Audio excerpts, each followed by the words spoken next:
আসসালামু আলাইকুম। আমি এটা সাজনা ভর্তা বানাবো। এটা হলো সাজনা, আমি এটা পোড়া দিয়ে নিছি, পোড়া দিয়ে শালগুলো ছিলে নিছি।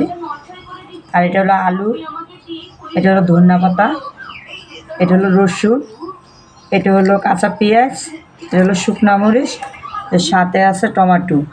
এই সবগুলো মিলে আমি ভর্তা করবো। এখন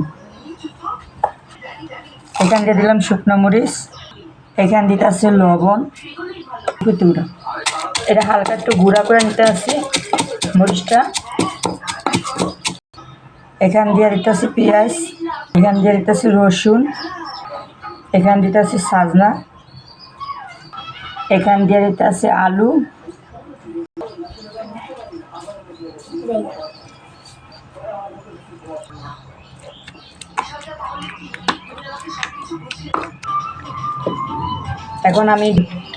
এখন দিয়ে দেবো এখানে ধনিয়া পাতা।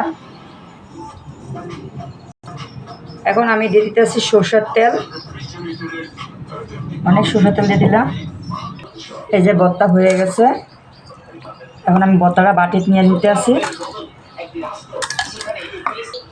এই যে অনেক সুন্দর একটি সাজনা টমেটোর ভর্তা হয়ে গেছে। এখন আমি এটা একটু খেয়ে দেখব কেমন হয়েছে। খায়া দেখতে আসি যে কেমন হয়েছে, এটা সেই টেস্ট হয়েছে মনে ভর্তাটা। হেভি মজা।